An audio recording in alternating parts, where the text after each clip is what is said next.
listening to the Creative Native Podcast, and I'm your host, Levi Nimrod. We look into interviewing successful Native American artists and students who show that independence and freelancing as artists is possible. We will look into their background and what they would like to share with an audience over the internet. Now, each interview does go into the background of a lot of these artists and students. Mostly the students themselves will actually cover a lot of their own personal endeavors and their own failures. So, of course, I always ask to keep an open mind when you do listen, but I do appreciate that if you do. And let's go ahead and get into the episode. So that's just something we can go ahead and cover. Like, what made you want to start making films? Well, it's going to have to be these two movies. It's going to be Candyman and Jurassic Park. Nice. Good choices. I watched these when I was so young. This is before we even got into those TV with HDMI and stuff. Mm-hmm. The CRT TVs? Yeah. I even just... how should I say? We still had VHS. And this one, DVD was kind of, barely new to us. And it was pretty awesome just watching those movies. And I got really interested of watching, movies and I was I really want to make that. And how Candyman made me scared. I was I want to do that. And that's always, the biggest difference when it comes to, making films.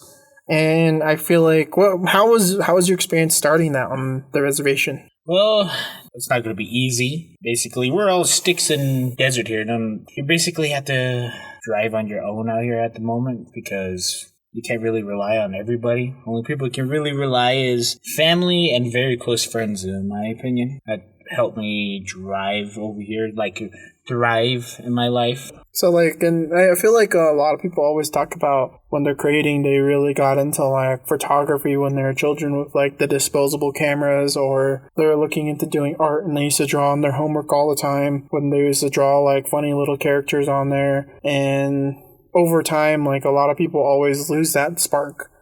Or either that, they get conformed, say, hey, you need to get the office job that everyone has to get, and you have to get the house, you have to get the car, and that's going to be your life. Basically, you're going to be going to work 9 to 5, working a boring desk job, putting in numbers in a computer, and then processing everything through. Even talking about that small scene right there already builds the scene in my mind. I'm not on my phone. I don't do anything on my phone when I'm drawing art or doing anything like that. I don't think about anything else. I just feel so zen. Does that feel like that for you when you're making films or thinking about stories? Yes, honestly, yes. That's how I felt. You're just in your own world. I would make different stories. I wrote down some stories that I want to make in the future. I wrote them down. I have a little storyboard for them.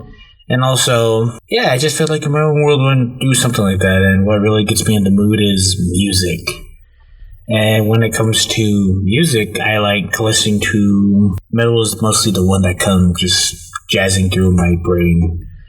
Makes me pump. When I'm writing a story, a scene, makes me pump every time I do something like that. Have you ever tried experimenting with different songs to see what else comes out of it? Yes, I did that before. There was a scene that I was making really sad when it came to two lovers. Mm-hmm. And there was a song that I used called hold on, let me see right here.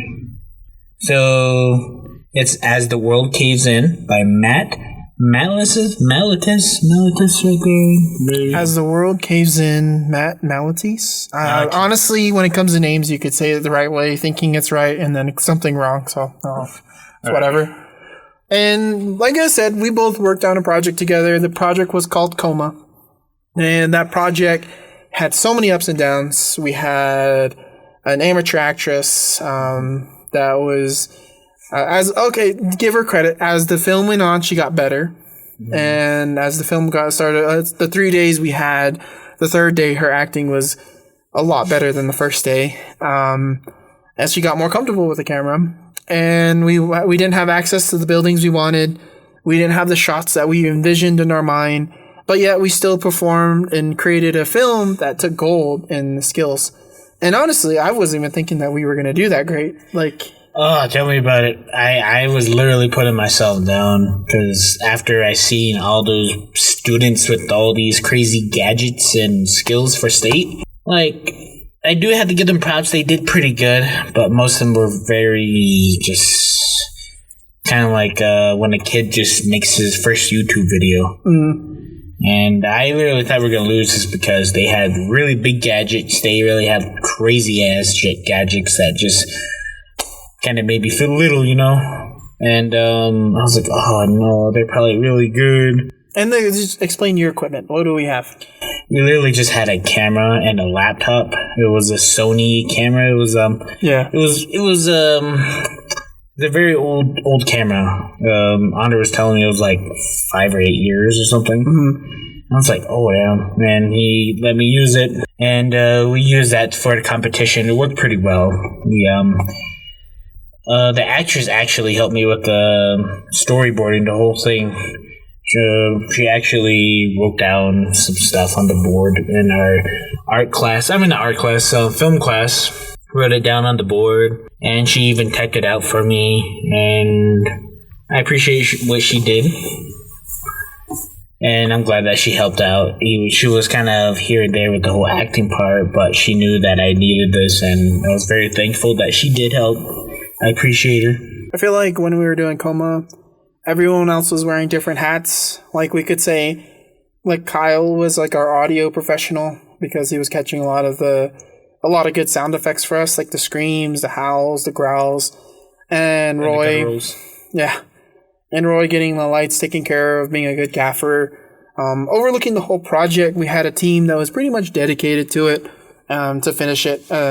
I think that was the major difference from our first and the second film. The second film didn't really have a team behind it too much. And it was a little tougher. But it's okay. We don't have to go into that one. Okay. We'll just talk about Coma. And Coma in general was more of like a small passion project for you. And it was your first film. Now that your first film's done, how do you feel? Honestly, it just opened a new door, I would have to say, when it comes to filming. It feels so different when it comes to filming something. Like, it feels so weird. You're behind the camera and you're watching everything that you film go onto the big screen or onto the TV, that what we did for Film Club here. And it's kind of weird because you're like, oh, that's cool, I can watch it. But you're like, hold on, I filmed it too. But you just had that weird kind of feeling. You're like, oh, just like when actors watch their movies, or like, I'm trying to remember which actor finally watched, I think it was her movie. Like, she even watched it when it first came out years ago. I'm trying to remember. I remember seeing that like on TMZ. I was like, oh, cool. I feel like, yeah. I mean, personally, when I see Coma now, I see where I started when we first started doing like the video editing, and I have a lot more skills now that I've developed when I was doing my internship for the summer. And now that I have the skills, I see where I messed up on certain things, and it bothers me so much. You know, it's like seeing your first art piece from like years ago when you first started drawing, and then you look at your stuff from then, you look at your stuff now. It's like comparing it's a whole different person, literally. For us, when we did Coma, we had such minimal equipment. We literally had one of our characters over with a black sheet over his whole body, and he was our death. And now that we're seasoned, we're, in a sense, I could safely say we're seasoned, and we have more backing on us. We have more experience with us in what we did with Coma. I feel like the next film that we create is going to be a lot better. And then the next film we create is going to be a lot better. And I know personally you said you had some troubles when you were creating certain things that you felt like you didn't really live up to its potential. Yeah. Like the one that we're going to make soon. The second film that I made, it wasn't really it wasn't what I was expecting. It was just, I wish I had more time on it. I didn't want to rush it. Those people deserve a better film. And yeah, I just didn't have that emotional attachment to the film. It was more of like work or homework. You just got it done, turned it in. Yeah. And I hated that feeling because I really respect the missing were Indigenous women. And it's a very big topic on here. And on the reservation, not a lot of people want to talk about it because it's sad. Yeah, it's not like you're making a good conversation with that topic. It's something that a lot of Native families are affected by, especially if they're the victims of one of their own daughters. and it's not seen. I think a lot of people, like, we recently just were told that this was happening since like 2011 and 2010, and it's not, no one really knew until like the movement started. Yeah. And even then, like, we don't really hear too much about it. Of course, that's going to be the next project we both work on. I'm pretty excited for it. I'm hoping it comes out to a good project. Judging from the creativity, that's the reason why we started the Filmmakers Club together, is because we wanted to get more people to represent what we want to create. And I realized today when we were talking to the people that came into the meeting that we were able to finally get that, we were finally able to gather the people necessary to tell a proper story. And I feel like when it comes to films now, it's like basically respecting the source material, respecting what you're creating, where you're doing it. And it's different. I'm enjoying it. You're enjoying it. I'm guessing you're learning a lot while you're doing it. One thing I'd say, how did you process with failure with your own creative stuff? I just knew it was going to actually have to be hard, but I know I had to pull my weight and just keep going because I didn't want to leave Roy behind and I don't want to just have that anger feeling around me, just kind of like, I could have done better. And just like what somebody told me, well, the actress for Coma, she told me what is done is done. You just got to keep moving and don't dwell on the past. And that's what I like what she said to me. Gotcha. And that's what I did. I could safely say for me when it comes to failure is it's a good learning lesson. Like maybe completely taking over like a specific subject or completely taking over like a specific subject all on my own and wearing all those hats is going to be tough for me, both stressfully and emotionally. Mm-hmm. A lot of people don't really realize like how much goes into movies until you have to wear all the hats. There's a lot of things that kind of go into it. My take on failure is actually making sure that you can always learn from it. So as it goes on though, when you came to college and you looked at the program, what was your thoughts on it? Honestly, at first I didn't know there was a program for filming. So it took me a bit to find out that there was actually filming in here. Mm-hmm. I was actually taking culinary arts. Cooking's fun. I'm not trying to bash it or anything. I love food. Everyone loves food, and we need food to survive. But food wasn't my passion of cooking. Cooking wasn't my passion. My family are mostly cooks, and they kind of see me like, oh, I think you should be a cook too. I didn't want to be a cook. I was a dish pit. And I did learning of cooking here and there, but not too much of it. And, like, working in a restaurant is just not for me. I want to make stories that can move somebody. As an expert or as a student in learning and filmmaking, do you have any tips for anyone that's new to films? Well, this is just a thing I stay on.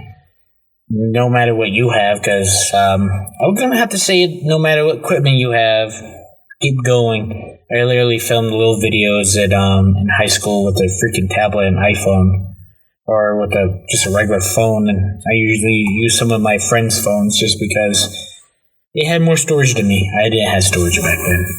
I mean, I did, but it's kind of hard to say. I didn't want to pay like freaking $10 for it, like $10 a month for storage. I didn't even have a lot of cash in high school. This was like at Wingate. How should I say? It's kind of funny. Wingate is kind of like prison, in my opinion. Not saying like in a bad way. It was pretty fun there, and crazy things, also some sad things, and I even tried to start a film club there before, but it didn't work too well because I guess tablets and phones weren't good enough. Yeah. Also, cameras over there cost a lot. Yeah. So, yeah, it didn't go too well. I mean, even the camera we used that's 8 years old is like, what, $1,300? Yeah. Yeah. So, I mean, like, filming equipment's not cheap. Even audio equipment's not cheap. It's true. So, I know. And there's a lot of things that kind of go into making films. What is the biggest creative challenge you've ever come across? I would probably have to maybe say props or like dioramas and stuff. Mm-hmm. As I know I would help out making props of my family because they do like Halloween stuff. Like my dad's side of the family. They especially do a lot of haunted houses, and I learned a lot of stuff from them, especially when it comes to prop making, and it's pretty cool. I mostly helped out with being the scarer or being like helping with like making props, like what I said. They were teaching me how to make fake blood with literally glue and stuff. And if you want to make that glue be like liquefy for a long ass time, and you just add simple water and some powder, and it's like I think it was baking soda, but it worked out pretty well. And it gets pretty cool when it hardens because it looks like icicles. But also making like skeleton props. Sometimes we use like it's like little powder. It's like powder. You combine it together. It looks like concrete, and we put into these molds, into these like silicone molds, and we would make like a really huge one. And when we get that done, we can literally just break up the bones, and they look really real for some reason. It's the same stuff I use for the dioramas. This finisher is like you put on wood finisher where you put on all the garnish or whatever. Yeah. We get like the really dark one. You told me that earlier. It just finally came up as garnish. Yeah, garnish. That's most of the questions I had. I could say, what was your most memorable moment being a filmmaker? When I fell on my ass, I would have to say. I mean, everything was fun, but after that moment, I fell with the camera and my ass like hit the freaking ground really hard. And Roy was all like, "The door!" So late. He said it so late. He said it when I fell. And right when he said that too, I literally cut the film. I was like, "Oh, okay." I thought he was gonna stop. Boom! Runs into the door. I started laughing and See, that's I was thinking about when it came to like the first film when we did Coma. Was like the first film for Coma was like our passion project. Like everyone, that was like my first film editing and being the camera operator, and that was like something I really wanted to do too. Was like make films, and I knew nothing about it. Like honestly, I'll speak from my own experiences. I knew nothing about making movies, making films. And all I did was edit YouTube videos before and do TikToks for people. And they were pretty cheap. It was really easy to edit them and charge like $20, $15 here and there per video. And some of them would take like maybe, for YouTube, I'll probably charge like $25. But at that time, I was still learning. And I learned how to do a lot of like the editing and the cutting just to get it done super quick and then just send it directly to them. And if they ask for animations, I'll be, oh, I'm not that guy. Like, I never really wanted to challenge myself. So it was different. And when we created it, it was funny because I never had to work with an actress before. I never had to like show someone how to do certain movements I was envisioning. And even though, you know, I know Ray was a really great actress and in her own right when she started getting comfortable with it. But in the beginning, it was like... It was really stiff. It was really stiff, and working with someone that had like no experience on like pretending to be scared or pretending to do this. And it over time, when we finally started getting her to be into it, we were out of time. And I kind of wish we had probably like maybe a week or 2 weeks at least to kind of practice and do more of these shots. And practice the shots probably would have been a lot better. Because if we're able to practice and do like what was a screen reading or a script reading, like something where they could practice one-on-one and try to get those emotions and convey them and get them going right away, it would be a lot easier compared to like, let's say, getting it all done in 3 days. I mean, I'm not saying our film came out horrible, but it had potential. It could have gotten, it would have went a lot better. I'm pretty sure we could probably do a remake on it. Well, we could. I don't know. The thing is, like, I kind of realized when it came to our group, the Filmmakers Club, that we started here, I realized, like, as the machine gets bigger, as the group gets bigger, a lot more input gets involved from a lot of different people and a lot of different sources. And our skills increase. We have people that can do audio. We have people now that can do different works. Like, whereas I was editor, I was literally editing both the audio, the videos, cutting everything, making sure each part matched. And it was more of a passion project. Like, I felt like it was more personal to me. Now that when I show it, I'm like, oh man, I could have done this better. This could have came out better. This one could have came out more clean. You can just see the mistakes. I see all my mistakes in it. Me too. Sometimes I just can't watch a certain part when Ray's pretending to run. Yeah, that. I'm like, it was too cheesy for me. I'm like, well, she's smiling throughout the whole thing. So, I mean, I probably could have, and now that I know how to do color correction and shading, I probably could have darkened her face to make it look like it was a lot more of like a scary scene. To like color correct her to like not show the smile, but correct it to where she's like her face is kind of covered, and it's just like it's darker. I could have done that, but I didn't really think about that when I was editing. Now I know that because color correction came in handy a couple times when I was doing videos for my summer internship.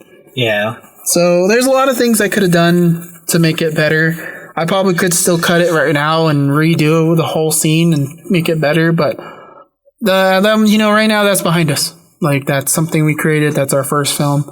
We can proudly say it took gold at skills. I know. Even though we were not expecting it to do well at all.